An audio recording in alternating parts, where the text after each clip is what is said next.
solo bandeko balandi nyonso batata bango balandi ya télévision kimbangiste totombeli bino pokwa elamo na mokolo mwa lelo oyo esengeza ye bapetamo na motema pamba te bango nde bakomona nzambe oyo ya solo ezali émission 3 égale 1 oyo ese eyebani na mokili mobimba émission ya papa Simon Kimbangu Kiangani oyo elingami mpe eyambami na maboko mibale na mokili mobimba ya solo natombeli bino mbote mingi batata pe bamama banso balandi ya radio télévision kimbangiste na mokolo mwa lelo oyo sans plus tarder nakutami na mokili ya Luanda na lobi nazali na invité na nga spécial mokonzi monene oyo ngai nayebi kasi mingi na kati na bino boyebi ye nanu te nanu bomona ye te nayebi te posa na bino ezali bomona ye pamba te émission 3 égale 1 ezali mpe koluka masolo ya sikisiki oyo ya papa Simon Kimbangu Kiangani na yango bandeko nazali kobenga bino bokitisa mitema bomona papa na biso ye moko akose présenter personnellement akolobela bino akolobala biso kombo na ye na titre ecclésiastique na ye esima nango nde tokota na mama na likambo ya mokolo mwa lelo.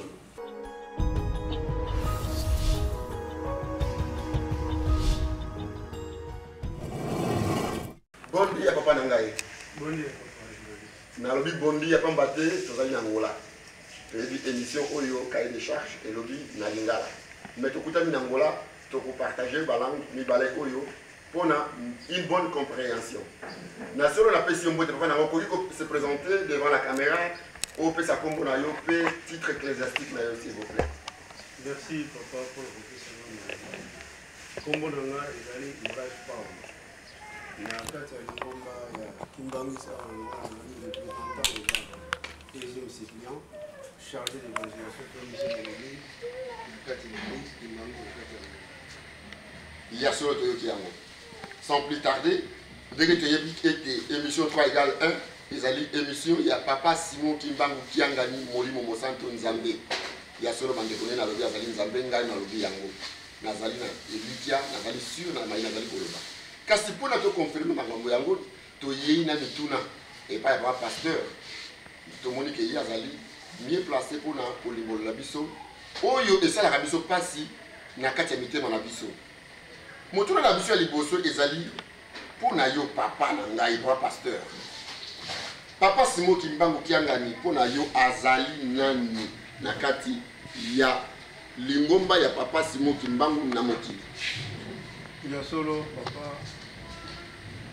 na motuna na merci pour na motuna na papa Simon Kimbangu Kiangani azali Molimo Mosanto. Soki tolobi papa Simon Kimbangu azali Molimo Mosanto. Peut-être mon kili bokoloba ke tozomikanje ogen tolobi likambo oyo ezanga na nzela kasi likambo na biso l'église Kimbangu ezali hasard te soki tolobi papa Simon Kimbangu Kiangani Molimo Mosanto ya solo elakamaki na nkolo Yesu bana na ebandeli ke akokende pa ata te mosengi na biso mosungi akovanda na biso libela yende Simon Kimbangu sikoyo na kati ya émission na biso ya 3 égale 1 na 1887 Simon Kimbangu alikuja na 1918 papa Diangenda ye moko wa Simon Kimbangu na 1951 ye komona papa Simon Kimbangu Kiangani moto ya suka pe mokokisa bilaka donc papa Simon Kimbangu en bref azali Molimo Mosanto. Ah voilà. Ki Molimo Mosanto ya papa Simon Kimbangu Kiangani yango nde epesi bitumba na kati ya mokili mobimba. Kasi bandeko na ngai ndenge tolobi ete tozali kosala elongo na équipe technique oyo ya Luanda esimbami na bacameraman professionnel esengo ezali mingi koyeba ete mosala ezali kosalama ndenge papa Simon Kimbangu Kiangani azali kosengela biso yango bokomona bango bango mbala ya nsima. Kasi papa na ngai alina yeba eloko ya mibale tolobi chiffre 3. Est-ce que papa na ngai lingomba moko na mokili oyo ezali kobengama na kombo ya église 3 égale 1 motuna na pesi papa pasteur. Merci papa na motuna na 3 égale 1 ezali lingomba te kasi ezali ko représenter la trinité de Dieu donc bosato ya Nzambe elingi koloba tata mwana pe Molimo Mosanto soki totali na mokanda ya nzambe na mokanda bomoi soki totali na 1 Jean chapitre 5 verset 4 tina 11 babi ke biloko misato oyo ekolakisaka bonzambe na moko mai makila mpe molimo nyonso wana misato ebengami na eloko moko. Donc c'est ça le 3 égale 1 ezali lingomba te mais biso tolandi la trinité de Dieu tata mwana mpe molimo mosantu ezali église te mais ezali bosato ya nzambe evandi kati na bato wana église te babengi église kimbangisi 3 égale 1 donc basato ya bule tata mwana mpe molimo mosantu nde yango topesa dernièrement chapitre wana soki peut-être moto aza na tembe akotala na je répète encore dans 1 Jean chapitre 5 verset 4 à 11 3 égale 1 chiffre wana mingi balobi ete ntango papa Simon Kimbangu kiangani amati na bokonzi na trône na ye ya bonzambe na ye epai nde chiffre 3 égale 1 ebandi. Est-ce que ezali ya soni ou bien chiffre 3 égale 1 emizali là déjà? Est-ce que papa diange ndakuntima atikala kolobela yango ou bien alobela yango atambala moko te? Bino kozala expérience. Merci papa. 3 égale 1 ezalaki be ezalaka nango mpe ekozala kaka ekosila kolongwa te banda na ebandeli ya mokili. Soki tozongi sima makanisi na nsima totali na bibilia nzambe balobi na Genèse chapitre 1 balobi ke na ebandeli eloko moko ezalaki te ezalaki molili nzambe azali kovanda na kati ya molili ye moko tata nzambe amikaboli na biteni misato oyo donc ezalaki bana na ebandeli ya mokili amikaboli nzambe tata nzambe mwana nzambe molimo mosantu donc ezalaki même papa Diangenda atikaki makambo ya 3 égale 1 kasi mpona nini toye kobimisa yango libele kosala prévision te na kati parce que excusez-moi de le dire bamosusu balobi ke 26 égale 6 ekozala ndenge nini or ke na chiffre 3 égale 1 ezolakisa deja tata mwana mpe molimo mosantu donc yango wana ozokomona ke même papa Diangenda ntango azalaki balandi basaki na bule toza kobenga bango neti lelo banzembe baza kondima balobi ke nzambe tata kisolo te nzambe tata lialungana nzambe papa Diangenda bango misato na moko papa Simon Kimbangu kinkulu oyo tolobi kinkulu ya papa Simon Kimbangu kiangani tolandaki yo mokolo mwayenga na madoa. Papa Simon Kimbangu kiangani aza na bakoko batata na ye bapapa na ye baza na bakoko na bango bazali batata na bango batata na bango bazalaki na batata na bango ti tomati likolo ti tokomi ntina na koko kimpa vita toyebi ete masolo wana ozali nango na kati ya motu oyo ekosenga te ke ozonga ndako mpona koprepare nayebi ke ozali prête mpona kolimbola biso ndenge olobelaki biso mokolo mwayenga na ndako ya nzambe okendeki mosika plus loin bandimi babengi biso bandimi basengi balobi ete tozali na posa toyoka pa morage ata alobela biso lisusu po toyokaki totondaki me totondaki malamu te tona posa toyoka lisusu kinkulu wana ya kala toyebi ke kinkulu wana ekozwa ata mwa 20 minutes ata mwa 30 minutes mais tozali na ntango oyo batechnicien bapesi biso ntango balobi ete tozali na ntango topesa yo liloba po okoka kolimbola biso kinkulu oyo obetelaki biso mokolo ayenga na kati ya ndako ya nzambe oyo tokendeki ntina bakoko ya bakokololo ya bapapa Simon Kimbangu. bokoko ya papa Simon Kimbangu ezali nango facile mpona koyeba yango parce que nzambe likambo ya nzambe elukaka nzela mpe nzambe bana abotamaki te na ntango ya Melkisedeki amonaki yango ke bato baza na confusion moni na bibilia totali na Genèse chapitre 14 verset 18 bayebi ke Melkisedeki azali na tata te azali na mama te bayebi famille te ezali kosala confusion nzambe ye moko aye kobongisa ke ifale amonanaka na kati ya libota ya solo papa ndenge olobi ezali mwa molai lisolo wana soki tobandi yango awa ezali ebandeli ya mokili nzambe na ebandeli asalaki motu na lolenge na ye ndenge balobi na Genèse chapitre 1 verset 26 bakitaki balobi tosala motu na lolenge na biso ya solo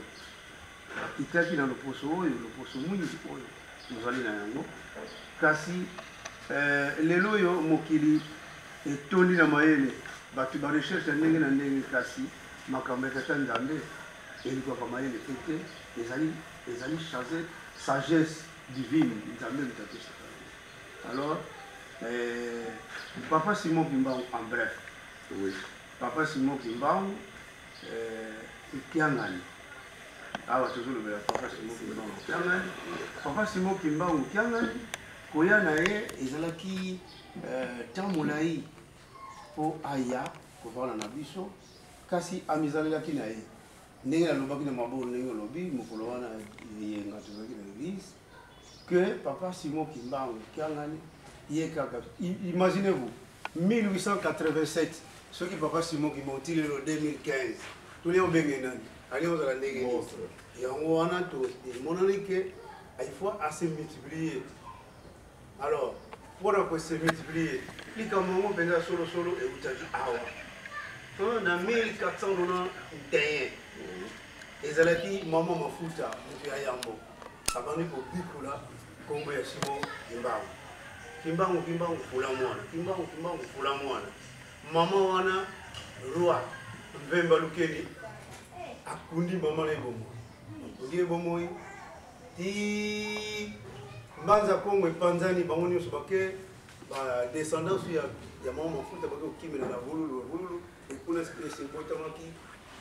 mama moko na Kongo ya Kimpavita.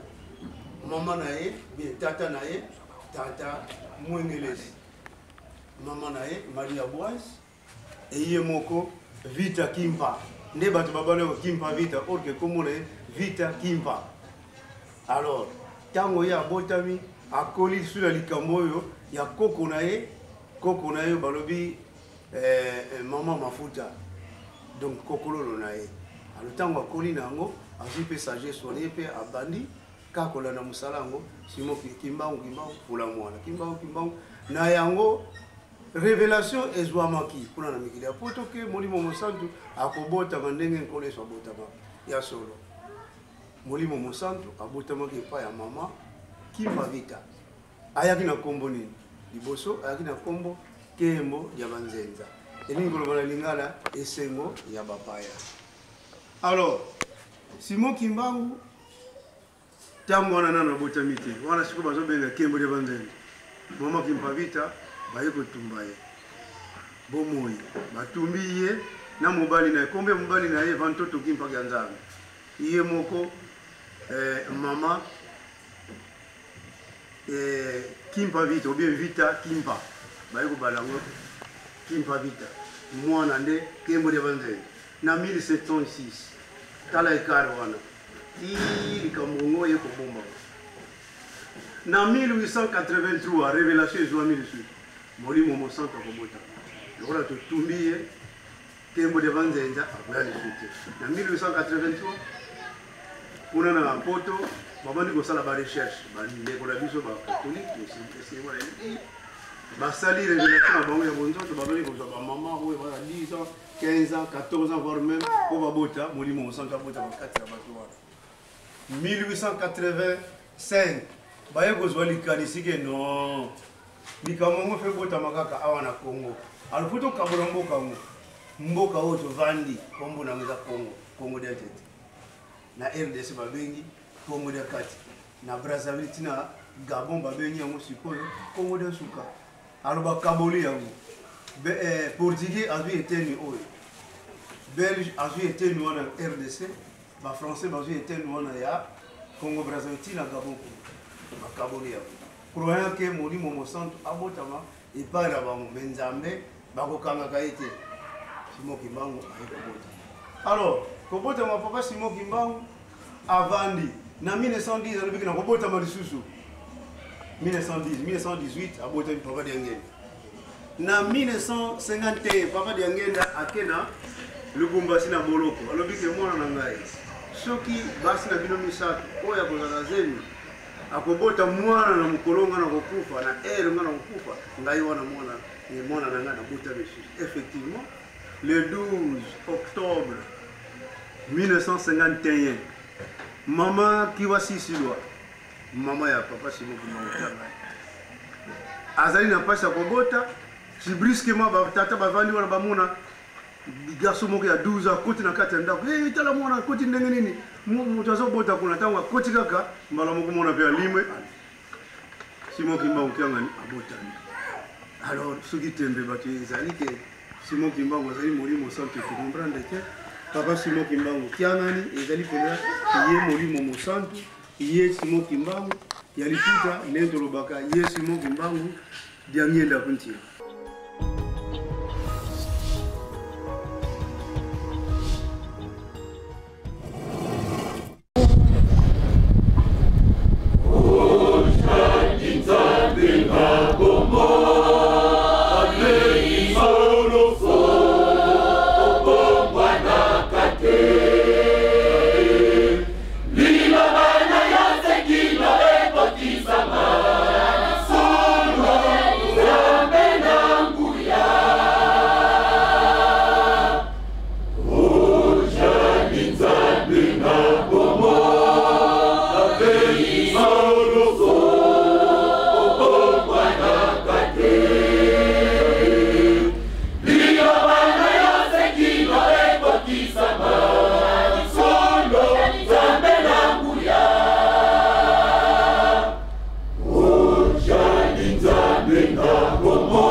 Yasolo toyoki loyembo na bandeko na biso ba yembeli biso banzemba kitoko ya jeteki. Yasolo jeteki mbombo mbwa. Cameraman na biso, technicien na biso, principal azali mwana jeteki. Asepeli asekita mayoki baninga bazali koyemba. Yasolo nzembo te biso. Qu'est-ce que zongi suna kata pasteur na papa pasteur na biso pour na tozongela motu na biso ba journaliste la mingi ba songer, ba songi. Na yoki likambo na liyo lekisa mbongo te. Esika ba mama bakobota na bamboka, mama tanga zali kobota, eza ba mama ka bazaka na esika wana, ba papa bazaka mosika. Mais papa pasteur la bimisi li yana koloba ete mwana mobali moko jeune garçon akoti esika mama ntiwa sisi lazali kobotela est-ce que papa na ngai esika tozonga na mwa mokesima limbola biso ezalaki boni boni. Merci papa journaliste ya solo ndenge na lobi na koko fabriquer likambo na éviter ya solo na mokolo yango ezalaki le 12 octobre 1951 mutu moko ayebaki teke papa Simon Kimbangu alikuta kutika biso et papa Simon Kimbangu kiangani akobota. Alors na bamboka ndenge oyebeli ezali ba lokola mama za na pasa kobota ba tata oya binene ba bikolo batie moto na bango baza koyotela ni bango. Voilà. Bazo koyotela na bango. Bazo la mama za na pasa kobota. Bazo la mkoloni nini ya kokitsa pona tango ba maternité ezalaki te ba parter la bine ba bana kaka na katenda. Kaka na katenda. Alors si brusquement bango bamoni jeune garçon moko ba yebisika utakite soka utaki wapi akoti directement na katenda ko ndio bato bakamwe kasi mwana oyo auti wapi tango baluki bayeba ke mwana auti wapi mwana pe bebe abotami aleli bato nyonso babi mais mwana donc elingi koloba ke papa Simon Kimbangu kiangani na 1951 abotami mais tozongisi mo makanisi mokolo moko tosolela koko mpenda azali camarade intime ya papa Simon Kimbangu oyo alikuta mokolo mosusu papa Simon Kimbangu na ntango na bazobenge papa Silos ntango azoleka tata oyo aza na makambo mokolo ye abotamaki biso tovandika tomona mwana mobali akoti kuna na kati ya ndako pa wana papa kumpenda le camarade intime ya papa Simon Kimbangu oyo apasolaki mbika kopola oyo epesaki chemise na ye donc ye moto azotémoin wana ata biso meme bakimana idée kuze toyebake papa Simon Kimbangu chef spirituel donc ntango wana ezalaki ndenge wana mpenza mwana mobali akotaki na kati ya ndako mama azobota ntango akoti mpe kaka mwana abotami. Merci papa journaliste. Ya solo ingeta bandeko esengo ezali na baye baponama bapetwa na nzambe bambate bango nde bakomona nzambe biso tolobi te tozali na kati ya lingomba oyo tozalaka na nzambe tokovivaka na ye mikolo nyonso tobengi ye nzambe. Mais est-ce que motuna na ngai lisusu papa na ngai moto akokomaka nzambe ou bien moto akobotamaka deja nzambe akobotamaka nzambe motuna wana ezongeli. Merci papa journaliste. Mutu jamais akokoma nzambe nzambe azalaka nzambe banana ebandeli nzambe azalaka nzambe akokomaka nzambe tele azali nzambe yango so tolandi na mituna mpe biyano tata Simon Kimbangu amizalelaki ntango mokina ezalaki te ye azalaki donc azali nzambe donc mutu akobotamaka nzambe te mais azalaka deja nzambe donc ti ezalaki wana Simon Kimbangu kiangani azali nzambe mais ezali te abotamaki nzambe abotami nsima nde akomi nzambe te nzambe azala kaka nzambe abotama donc azali nzambe bana na ebandeli ti azali kaka aza nzambe. Tolobi ete émission 3 égale 1 ezali kotambola mokili mobimba mpona kokende kozwa mabombami oyo papa Simon Kimbangu abomba amibomba banda bomwana tolandi batémoignage ya batata mingi ya bakoko mingi kutu kasi lelo tozi totali malamu ligne de conduite ya papa Simon Kimbangu kiangani mpona yo baya pasteur ekokani na nani okokozwela référence pa ya moto songolo pakala ete bakokani na papa Simon Kimbangu kiangani na ligne de conduite na bango ou bien na kondima na bango ou bien na misala azali kosala akokani na nani selon yo. Ya solo papa journaliste nzambe azali incomparable nzambe azali nzambe akokokana na nani soki azali nzambe ndenge tolobaka nzambe ye moto amonaka ye moto ayebi likambo akokokana na nani biso zabasi biso nde tokanisaka mais nzambe akokanisa likanisi ye se ayebaki akokokana nani nzambe aza akokani na moto te nakolimbola mwa moke na ntango wana mpo olongola dutu wana mpe dutu ezalaka pati ndenge motuna liboso tunaki eske nzambe mutu akokomaka nzambe non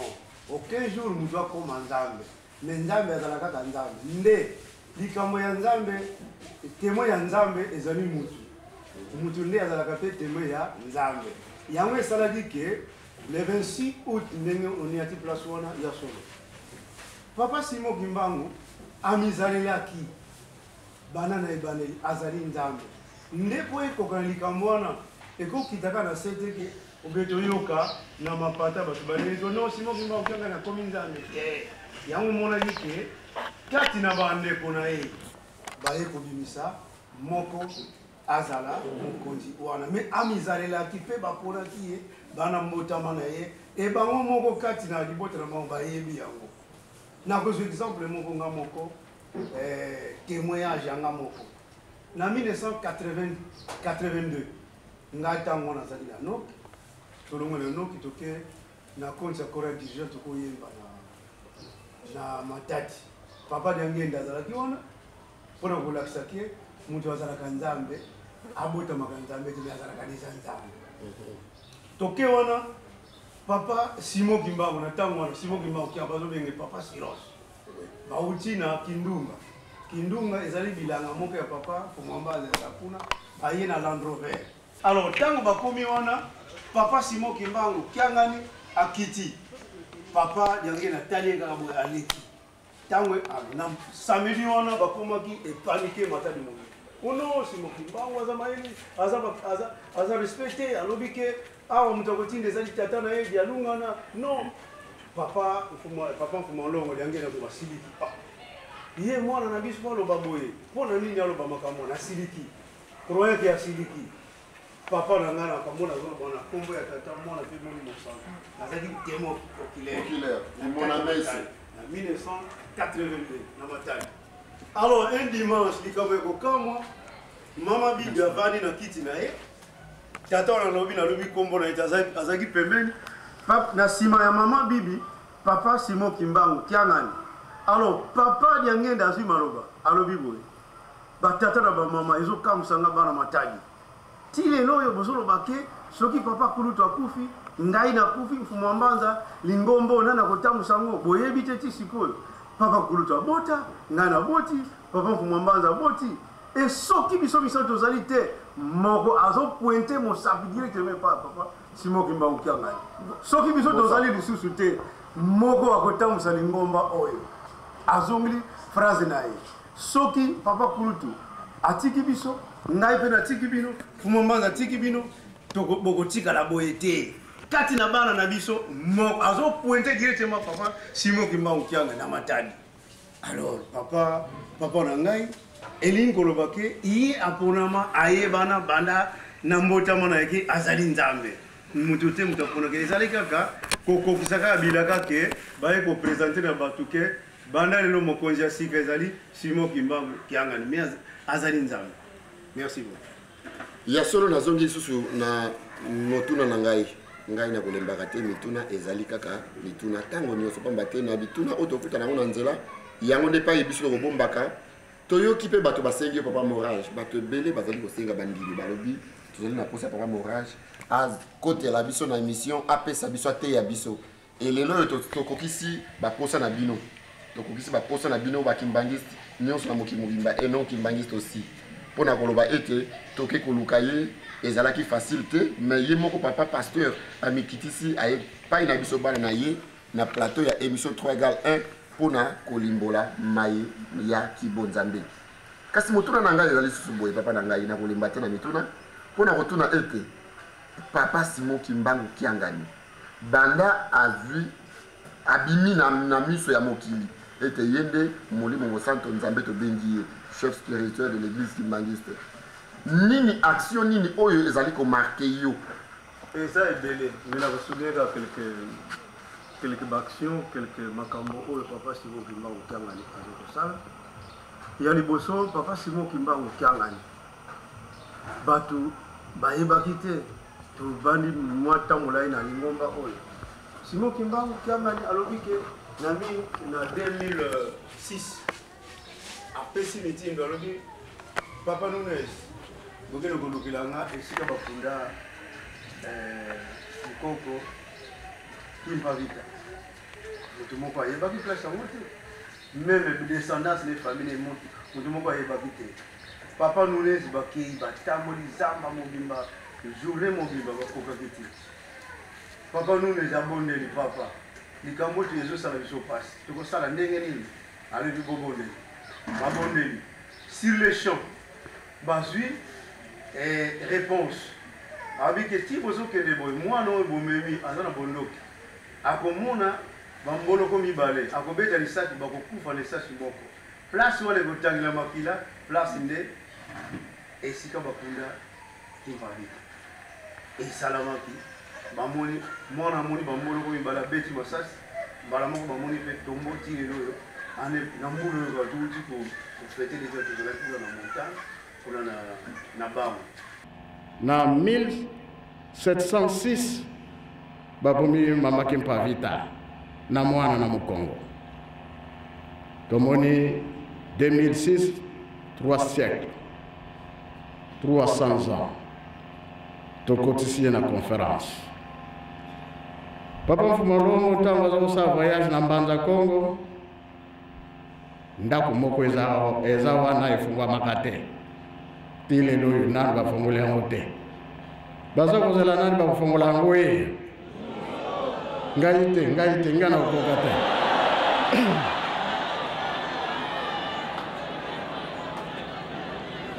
eske ngaza makasha kofongola ndako wana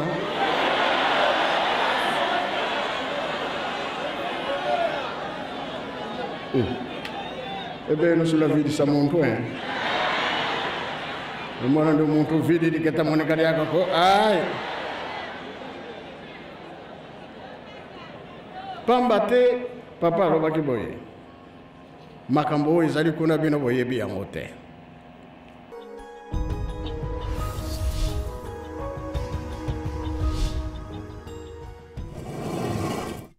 Deuxième événement,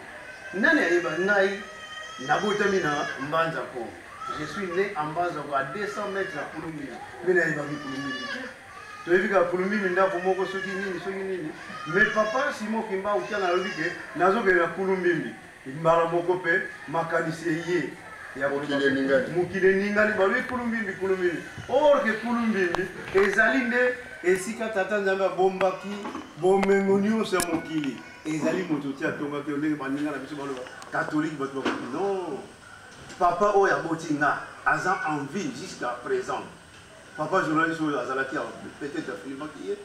azali en vie aboti en 1901 papa oyo nga aza en vie aza na 114 ans d'âge alobi nanga mwana nanga moto akosa yo te banda mokili oyo esalama bakoko na biso ya kalakala bazokonte biso ke ntango balamuki bamoni ndako wana ebimi ndako wana Pulumbimi esika tata ndambe abomela mabomba mina wana eza d'événement ezolakisaki papa Simon Kimba azali nzambe lelo soki oluki pardon mpakasa okomona yango lisusu oyo babengi buffle emonanaka lisusu bambisa mai emonanaka ekoma pasi bandonge emonanaka lisusu biloko nyonso esalisaka biso banyama ya zamba ebunga kasi makambo mabomba mikuna na Mbanza Congo place ezali kuna ntango tokokende tobongisi programme tobengi bango misato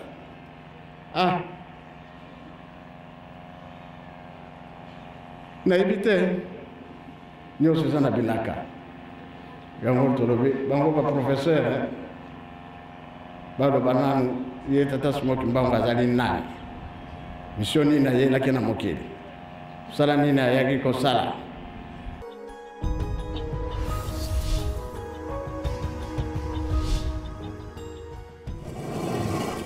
Papa Simon Kimba a proclamé que tu es le Pulumbimi. Si brusquement dit non, il fallait aéroport. Nani ayebaki que aéroport eza na nkambo nesika boye.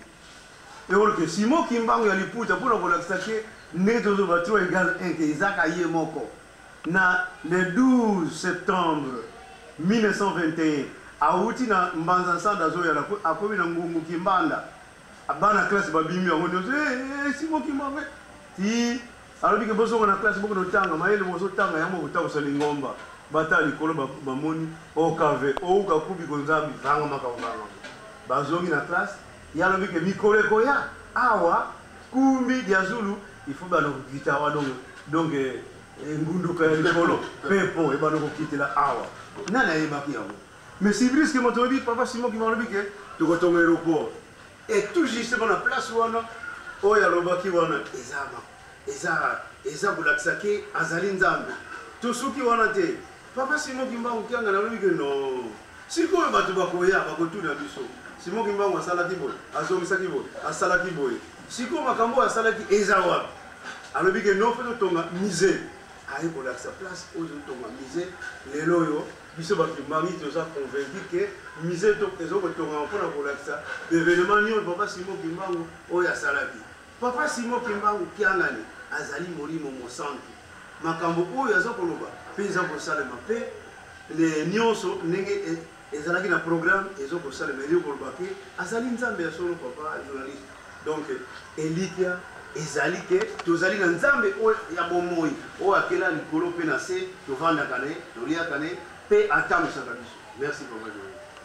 ya solo bandeko balandi tozali kolanda elongo na ngai bomoi nafandi kimia pamba te namoni ke makambo ya motuya molimo bakataka yango te makambo ya motuya ntango ezali kobima ifo topesa temps tolanda ye ndenge ezali kopesa mbela esengo ezali na bayeba ponama na ata nzambe pamba te bakomona nzambe ebiso tokomonaka ye mikolo nyonso ezali biso toponama ndeko na ngai mpona kobengama kimbangiste mituna estce ozali vraiment kimbangiste ndeko na ngai esika ozali tuna kondima na yo tuna kondima na yo fanda na kiti omituna estce ozali vraiment kimbangiste ou bien oyaki mpona kobundisa molimo mosantu tuna kondima na yo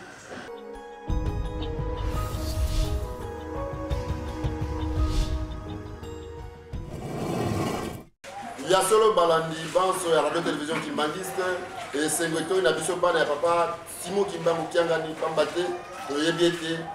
kibonzambe na ye yango nde ezali komonana papa Simon Kimbangu kiangani uta mbotama na ye ti lelo yo ya solo alobi maye oyo ezali kosalama kasi mpona nini doute ezali kaka na mitu ya bato mpe na mitema ya bato ke ye te malgré nyonso oyo eza asala nyonso ali kosala bakoko oyo kutu ngai nakopesa bino histoire onga na mona ngai moko na misu na ngai papa wa Nzungasa na papa Sambaka Tumo nazali na eliki ete na mbotama ya papa Simon Kimbangu kiangani bango bamizalelaka deja na kati ya lingomba oyo bazalaka deja na baage moko deja ya likolo kasi ntango papa Simon Kimbangu kiangani azwi bokonzi namona esika papa wa Nzungasa na papa Sambaka Tumo botosi oyo eleka ndelo eske na mitunanga moko eloko nini bamoni epai na ye mpona bakoma na botosi ya ndenge wana c'est vrai botosi emezalela uta lingomba ebanda kasi valeur ya likambo pamba te mingi na kati na biso bato otala boye nazali na 20 ans na 25 ans nazali na 30 ans mais ozali kochola papa Simon Kimbangu kiangani c'est comme si ozali kochola leki oyo otikelaki libele ezali pasi mpe mawa lingomba bayeba banda yango uta ebandeli bazali koteya biso bazali koexplike biso ke elekela boye bapapa na papa de kisolokele papa da lunga na papa d'engenda bateyela biso boye ezali laka boye komba papa Simon Kimbangu kiangani elobamaka deja na bapapa bango misato komba papa Siros timo kwa malelo papa Simon Kimbangu kiangani bapapa bango misato batika deja makambo nyonso na kati ya lingomba bien établi kasi mpona nini yo na ngai tozali kaka toujours na doute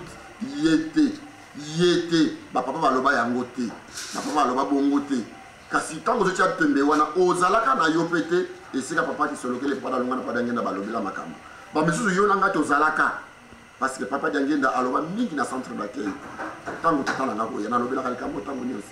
pamba te euta na monoko papa d'engenda kontima ntango tata na ngai ya koya ntango tata na ngai ya koya yo na ngai papa na ngai ndeko na ngai mama na ngai tozali kozela kaka ti lelo papa na bango ntango koya tozali kozali na ndenge nini na modele nini na nzoto nini nazali koloba mbaite ya bandeko na biso te bagroupe de prière bazelaka nkolo Yesu aya mikolo nyonso nzambe nkolo Yesu na bango akoya bazali kozela mokolo Yesu akoya kasi yo na ngai tozali na kati ya koyeba ete papa de alunga na kangani Salomon nkolo Yesu sa aya deja kasi mingi na mangomba mosusu bazali kozela nkolo Yesu akoya kasi yo na ngai toyebi te se aya kasi yo na ngai lisusu oyo moto azali na tembe tozali kozela tata molimo mosanta koya oyo papa d'engenda bana koloba toujours papa kisoloke bazoloba toujours papa dalunga bazoloba tangu tata na biso akoya tangu tata na nga koya yo na ngai tozali kozela arrivé ya tata yango ya ndenge nini tango makomi elakisi biso baaction ezali kolobela biso ete papa Simon Kimbangu kiangani ye wana kaka ye oyo batata na bango bazali kolobela ba témoignage mingi bazali ko bima bazali ko batay papa Simon Kimbangu kiangani oyo ye kaka balakisa ngai ye musu na 1970 et quelques na ba 1960 et quelques na ba 1980 et quelques ba témoigner sur bima papa qui solo la tika maloba papa dalunga na tika maloba papa fumambanza tika maloba papa yangenda kuntima ba tika maloba na bato mingi kasi yona ngati aliko continuer ko tia tembe ndeko na ngai tuna motema na yo kondima na yozali ndenge nini ozali kondima pona nini okoma mondimi pona nini oya koluka nini na kati ya lingomba oyo na yango tozali na invité na biso spécial kala te tokabwana na ye kasi nazali kopesa ye mituna oyo tokomi vers la fin pamba te techniquement mpe bazali kopesa biso signe ete ngonga ezali ngonga tozoki bapasteur apa olimbola biso sur base ya baaction oyo papa Simon Kimbangu kiangani se alakisi mpe oyo azali kolakisa eloko nini papa na nga selo yo oyo bato ti lelo bazali kaka toujours na badoute papa na ngai mpo na yo bato wana badoute na bango ezali kose base na nini papa na ngai selo yo ndenge omonela pamba te nayebi ete yo mpe ozali komona bato oyo biso ozali komona ke bazali kotia toujours tembe bazali kotiola bazali toujours kofinga papa Simon Kimbangu kiangani mpo na yo ozoloba na bango nini. Merci papa. Lelo komona koloba likambo ya Nzambe bana na ebandeli po bato bandimela yango ezalaka pasi et surtout omoni nkolo Yesu soki otali na Matthieu 13 na chapitre 13 verset 55 alobi ke ye oyo te mwana ya Joseph oyo ya charpentier ye oyo te mama na ye Maria bandeko na ye Jacob na bandeko na ye tuvandi na bango awa mpona nini babengi ye mwana Nzambe etu justement lokola papa Simon Kimbangu kiangani lelo oyo papa Simon Kimbangu kiangani po azwa valeur ye moko biso po ozala mopona mine ebandeli olobaki yango papa journaliste po ozala Kimbangu so bengo makimbangu te ezali chance monene po ozala Kimbangu alors mpona kondimela likambo wana ezali mwa pasi po ozala moponami bayeba ponami tata Nzambe oyo apona bakokondima likambo wana parce que papa ebyangenda kuntima abana kolobela mingi ngai nazongiso ndenge olobi nga moko koyoka te me alobi ke mikolo ekoya atelemi esika batongi ndako ya poreki na mbanza kongo atelemi alakisi mosaka mikolo ekoya ndako moko ekozala wana kitoko me tata na nga ntango akoya akoya kosilisa makambo wana na 1975 bazalaki na papa Ntula papa Nunes na papa Dutele papa diangenda kuntima alobi ke bokelo tambusanga mwa moke na tala mbanza kongo baportugais na ntango ata mundele moko alongwaki te bakangi nzela bampire mutu mwinda koleka kote wana te me papa diangenda alobi ke ngala koleka babi koleka te bamundele bapekisi papa diangenda alobi ke papa Nunes papa wapi nkambe ezali abi nkambe eza kote papa Ntula nkambe eza kote papa Litele abi ale bo tourner vers nkamba botala na nkamba bato batali na nkamba bango nyonso bakomi bamindele ale mbala moko baleki bamindele baconfondre bango ke bango mpe baza bamindele lokola bango baketi na kati ya kulumbimbi ntango bakomi na kati ya kulumbi bazokabola biloko na kati ya kulumbimbi yoka liloba ya papa Simon Kimbangu papa Diangenda alobi ke makambo oyo bomoni bokanga minoko na bino ti tata koya ye nde akosikola makambo bino tokomi na kulumbi papa na ngai est-ce que bato nyonso bakondima yango ke kulumbimbi ya solo ezali ndako ya bilaka oyo tata Nzambe abombola makambo nyonso mutu Nzambe bakondimela bango nyonso te na mokolo moko me biso toyebi ke azali Nzambe na ebevenema na ye tozokondimela ye tozokosala effort mpona koteya mokili bayeba ke tata Simon Kimbangu kiangani ye nde molimo mosalo kasi bato komani eloko ya liboso okomona meme kati na biso bandimi ndenge olobi yango doute ezali est-ce que ye penda mais toza na koyimayima wana yango nde bana Israel batikalaki na nzela mpona vraiment papa tosala effort maloba na ngai ya suka ndenge olobi yango nazokoteya mokili mobimba po babongwana bayeba ke Simon Kimbangu kiangani mosusu azali te mokokisi ya bilaka Nzambe na bango baza misato tata mwana molimo santo ye Nzambe ya suka pe mokokisa bilaka mosusu azali suka. Merci papa. pour kopengama vraiment Kimbangisi il faut ponama moto na moto na elembo oyo yayi elembo wana tozwa pa ya papa Simon Kimbangu ya liputa na nzoto ya papa diangenda kuntima yango na kaka traîner tozwa pa ya papa Simon Kimbangu kiangani molimo mosanto ya solo pasi ezali na baye bazali kotiola tata molimo mosanto pamba te bibliquement eteyami na banzembo pe eyembami ocholi tata okoki kozwa molimbisi ocholi mwana okoki kozwa molimbisi kasi ocholi molimo mosanto molimbisi ezali te pa pasteur limbolela biso yango pardon elobi lingi esika wana ezali verset biblique ya solo ezali mokanda ya matai ezokoloba biso makambo wana fingano tata fingano mwana kasi oyo akofinga molimo mosanto yango wana papa journaliste tosala keba na likambo wana parce que lelo oyo papa Simon Kimbangu tiangani alati nzoto oyo baye bakola na ye esika moko Simon Kimbangu totangeli classe moko oyo tiangani lelo akomi moko kasi pusana pembeni ya tala ye prouve oyeba ke ye penza solo molimo mosanto azali nzambe donc na liloba wana ezali kozongisa bato nsima bato nde baza na doute ya koyeba ke papa Simon Kimbangu kiangani azali molimo mosanto ya solo azali molimo mosanto mais ndenge olobi ke fingano oyo tata fingano mwana elingi koloba ke molimo mosanto azali tata ya tata nzambe molimo mosanto azali tata ya nkolo Yesu ndakisa nkolo Yesu ntango na ye ekoki ifale bakanga ye ayebaki yango ke bakokanga ye kasi alobi no Petelo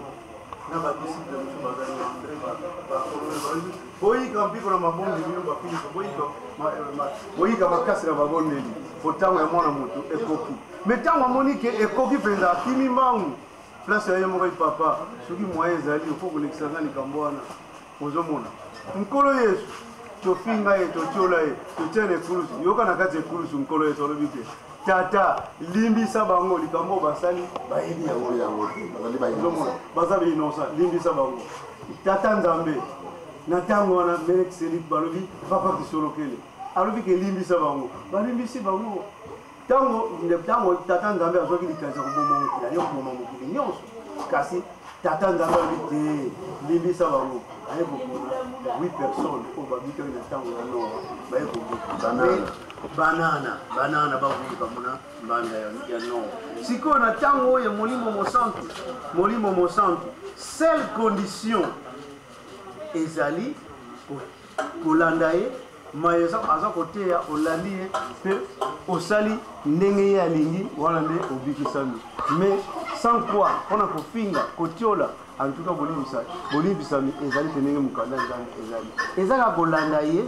tosengi bolimbisa azali nzambe akolimbisaka biso ndenge omonaka bato nyonso batiola komona fini asaka ine papa nga mpe na finga mpe nasalaki boye ake kosenga molime alikambo te balimbisi kasi ifale tozalaka nango na motema te tata nzambe azali nzambe na zuwa akokitsaka mabe ya batata alibota likeke ya liboso ya mibale misa mpe oyo likeke ya mine donc yango wana ifo tosala keba na place wana ke kotiola molimo santo po molimo santo azali donc réponse na ngai na motuna na ye ningi koloba ke nzambe tata na ye molimo mosanto nzambe mwana tata na ye molimo mosanto donc le plus puissant ya banzambe nyonso mibale wana ezali molimo mosanto ye nde akangi nyonso ye mpe aleki na nguya nyonso ya solo papa na ngai techniquement bapesi biso totika na minute mokuse minute pratiquement ekomi na suka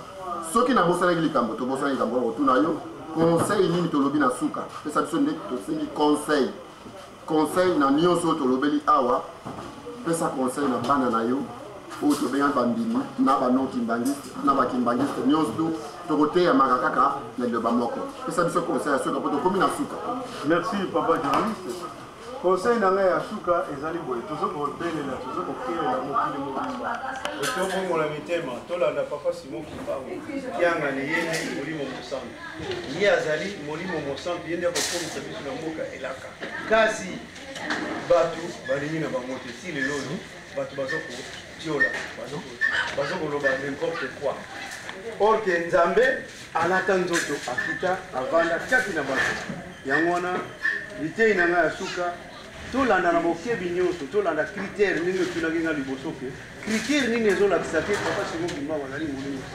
papa Simon Kimbangu kiangani alonga ba critère nyonso ya Nzambe ozolakisa ke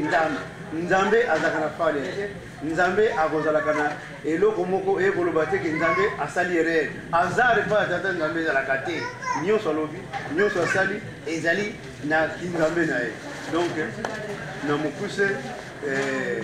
tolobi na mokili mobimba oyo bazokolanda biso bobongola motema bolanda Simon Kimbangu kiangani molimo mosantu ye nde moto ayebi esika tozokokende yebi nde akokotisa biso na mboka elaka oyo tozokozala. Merci. ya solo balandi tokomi na suka na biso tokoki kozanga likambo koloba te pamba te toyebi ete nyonso soki bomoni tokoti na bandako na bino bolimbisa biso tobetaki porte kobeta na biso porte elaki na équipe technique na caméra tozalaki na bacaméramen na biso misato papa Ricardo Mbaki alto niveau ye nde ndasimbi na haut niveau très haute caméra esino na boko na ye nazalaki ye moko te azalaki entouré na bapapa mibale papa Didier Info asimbaka baappareil photo na bacaméra na maboko na ye mpona kopanza mosala ya papa Simon Kimbangu kiangani mais tozali susu na papa na biso oyo abengami papa Montana Nzuzi asimbaka caméra ye wana azali kosala mosala elongo ya bacaméramen misato na photo mpe totikalaki nsima te papa Simon Mbaki asimbaki appareil photo mpona kopanza bafoto oyo bozali komona numéro ya telefone ezali koaffiche na se ya elili na bino mpona bobenga biso na makambo oyo bocomprendre te obie na oyo bocomprendre me bolingi lisusu soki mposa ezali boyebisa biso tokoluka lisusu papa pasteur mpona tobimisa lisusu oyo nyonso ezangi me tobosani te na technique mpe biaswa mashora papa shora atikaki biso te ye na technique azali makasi kosala mosala ya papa Simon Kimbangu kiangani invité spécial na biso ye moko ça se présenté déjà na kati na biso toyoki ye papa révérend Mourage Paolo ye nde azali évangéliste national mokonzi monene amikitisi pa ya biso baleki na ye mpona topanza sango yango sans plus tarder wa bino ndeko papa Da Silva Gabi papa Gabi na yeba na komona papa Gabi Mabwaka ngamo papa Da Silva na présenté na li présentateur émission ya papa Simon Kimbangu kiangani moumbu na bino na kolukela bino toujours bilili esika yango ebombami tozali na frontière te équipe technique pe tozali na frontière te esika nyonso bozali na 4 coins du monde tokokoma pasteur namo tokomi na suka nali kolibere yo Nzambe asunga biso apambola lisusu mpona mbala nsima to bakokutana lisusu na kombo na yebe bango basato na bule ya ye tata nde mwana mpenza moni na merci.